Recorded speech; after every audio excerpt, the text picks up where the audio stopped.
जय हिंद कांस्टेबलों। आप सभी का मेरे यूट्यूब परिवार में जिन भाइयों का बिहार पुलिस और यूपी पुलिस में सिलेक्शन नहीं हुआ, वो भाई इस वीडियो को ज़रूर देखें, अंत तक देखें। आपको पता चलेगा कि मैंने ये वीडियो क्यों बनाया है। उदास मत होइए, आपके लिए मैंने ये वीडियो बनाया है। ज़्यादा से ज़्यादा देखिए। जय हिंद साथियों। का एक ओवरव्यू समझा देता हूं कि क्या क्या चीजें हैं। तो पहले मैं आपको कर दूं, इसमें टोटल नंबर ऑफ वैकेंसी जो है वो 723 है। अभी तक नोटिस आया उसके अकॉर्डिंग इसकी अगर हम बात करें तो टोटल नंबर ऑफ वैकेंसी जो है वो कितनी है 723, यानी कि 723 वैकेंसी में देखने को मिली है। पोस्ट वाइज आपकी सारी सैलरी रहेगी, अलग अलग है, अभी सारी सैलरी भी बता दूंगा। ऑल इंडिया में इसकी पूरी आपकी ज्वाइनिंग होती है, फायरमैन ट्रेड्समैन सभी के लिए पूरी की पूरी पोस्ट होती है। इसका अगर मैं बात कर रहा हूं कि एओसी कहते किसको है, तो ये आर्मी ऑर्डिनेंस कॉर्प्स होता है। अगर आप बोलोगे तो मैं आपको इसके एक अलग से डिटेल वीडियो बना दूंगा, बता दूंगा इसका क्या काम होता है, क्या काम ये लोग करते हैं और क्या क्या पूरा स्ट्रक्चर होता है इनका। क्या ये नॉर्मल आर्मी जैसे हैं, नहीं है, क्या इनको गन मिलती है कि नहीं मिलती है, बहुत सारे से आपके प्रश्न रहते हैं। तो अगर आप लोग मुझसे बोलेंगे तो मैं इस पर एक डिटेल वीडियो अलग से कर दूंगा, मुझे बताना कमेंट सेक्शन के अंदर। अभी बात कर लेते हैं नॉर्मल पॉइंट के ऊपर कि चीजें क्या क्या है। तो मैं आपको बताऊं, देखो एक दो स्ट्रक्चर और समझने की कोशिश करना। यहां पे ना अलग अलग पोस्ट आई हैं और उनके हिसाब से क्वालिफिकेशन अलग अलग है, तो बहुत ध्यान से सुनना लल्ला, वरना कंफ्यूज हो जाओगे बहुत ज्यादा।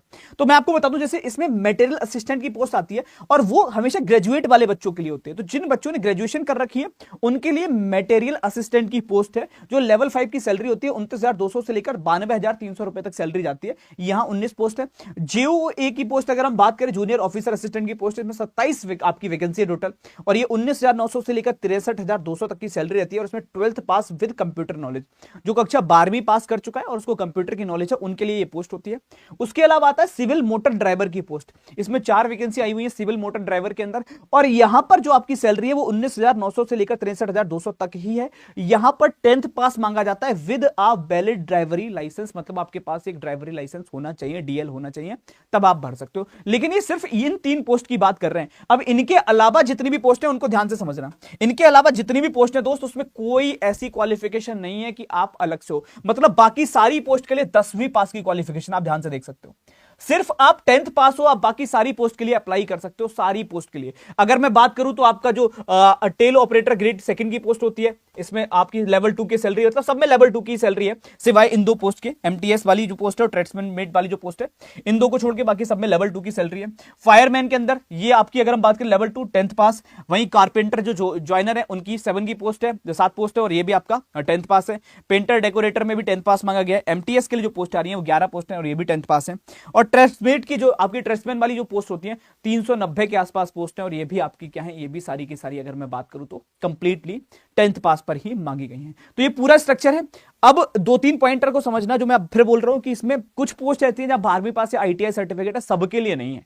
जो फायरमैन की पोस्ट है उसमें ऐसा कुछ नहीं है कि आपके साथ में अलग से कोई क्वालिफिकेशन जरूरी है, ऐसा कुछ नहीं है ना। जहां पर कोई स्पेसिफिक कैटेगरी है वहां जरूर उससे रिगार्डिंग सर्टिफिकेट आपसे मांगा जाएगा, बाकी हर जगह नहीं है। ठीक है, चलिए थोड़ा सा आगे बढ़ते हैं और बात करते हैं एज क्राइटेरिया क्या है। तो 18 कम से कम होनी चाहिए, ज्यादा से ज्यादा 25 साल उम्र होनी चाहिए आपकी। कम से कम 18 साल की उम्र हो, ज्यादा से ज्यादा 25 साल की उम्र हो। उसके अलावा अगर हम बात करें तो अगर आप एससी एसटी से बिलोंग करते हैं तो आपको 5 साल की छूट मिलेगी। अगर आप ओबीसी के कैंडिडेट हैं तो आपको 3 साल की छूट मिलेगी। अगर आप फिजिकली हैंडीकैप हैं तो आपको 10 साल की छूट मिलेगी। और अगर आप फिजिकल हैंडीकैप में ओबीसी से बिलोंग कर रहे हैं तो आप 13 साल की छूट के साथ जाएंगे। और अगर आप फिजिकली हैंडीकैप हैं और एससी एसटी से बिलोंग करते हैं तो 15 साल की छूट मिलेगी। एक्स सर्विसमैन को 5 साल की छूट है, और एक्स सर्विसमैन जो ओबीसी वाले उनको 8 साल की छूट देखने को मिलेगी। तो ये पूरा स्ट्रक्चर है आपका इसका रिलैक्सेशन का। इसमें आपको सारी वैसी रिलैक्सेशन मिलता है जो एसएससी जीडी वगैरह में देखने को मिलता है। उसके बाद बात करते हैं कि इसका क्या स्ट्रक्चर होता है एग्जाम पैटर्न का। एग्जाम पैटर्न जो मैं आपको बता रहा हूं ये लास्ट वाले एग्जाम के हिसाब से बता रहा हूं। ये एग्जाम पैटर्न में जो आपको बता रहा हूं ये लास्ट जो एग्जाम हुआ था उसके हिसाब से बता रहा हूं। अभी नया वाला जो नोटिस है उसमें एग्जाम पैटर्न नहीं है, लेकिन हाँ मान के चलिए यही फॉलो होगा, है ना, यही फॉलो होगा। नंबर ऑफ क्वेश्चन शायद 1% चांस है कि बदले, वरना हमेशा यही रहता है एओसी का एग्जाम पैटर्न, जिसके अंदर आपका रीजनिंग के 50 प्रश्न आते हैं। रीजनिंग के सबसे ज्यादा प्रश्न आते हैं 50 प्रश्न, और इतनी इजी रीजनिंग होती है लल्ला बता नहीं सकता। अगर तुम बोलोगे तो एक पेपर मैं लेकर आ जाऊंगा, कहो तो करवा दूं। एओसी का एक पेपर लगवा दूं प्रीवियस ईयर वाला एग्जैक्ट। तुम खुद कहोगे सर ये क्या करवा रहे हो, लप्पू से क्वेश्चन है। बहुत आसान रीजनिंग आती है जिसमें 50 क्वेश्चन 50 नंबर बड़े आराम से ला सकते हो। ठीक है, वही बात करें तो मैथ का सेक्शन रहता है 25 क्वेश्चन 25 नंबर में। इंग्लिश आती है बेसिक 25 क्वेश्चन 25 नंबर में। वहीं आपका जनरल अवेयरनेस आती है 25 क्वेश्चन 50 नंबर में। कुल मिलाकर ये 150 प्रश्न होते हैं, 150 नंबर के होते हैं, और 2 घंटे का टाइम आपको मिलता है। और 2 घंटे के टाइम में आपको ये पूरा का पूरा पेपर सॉल्व करना होता है। ठीक है, अच्छा देखो मैं सही बताऊं तुमको, ये पूरा का पूरा जो इसकी रीजनिंग है ना बहुत आसान वाली है। अगर आप लोग बोलोगे लल्ला तो मैं अपनी इस पे एक प्रॉमिस कर रहा हूं कि मैं अपनी क्लास तो शुरू कर सकता हूं, मैंने पहले भी पढ़ाई है। अब सर्च करके देखना एओसी रीजनिंग डालोगे मेरी क्लास आएंगी सबसे ज्यादा। बहुत पढ़ा है मैंने एओसी के लिए रीजनिंग, डिफेंस की जितनी पोस्ट है मैंने बहुत बार हर एग्जाम के लिए रीजनिंग पढ़ा रखी है।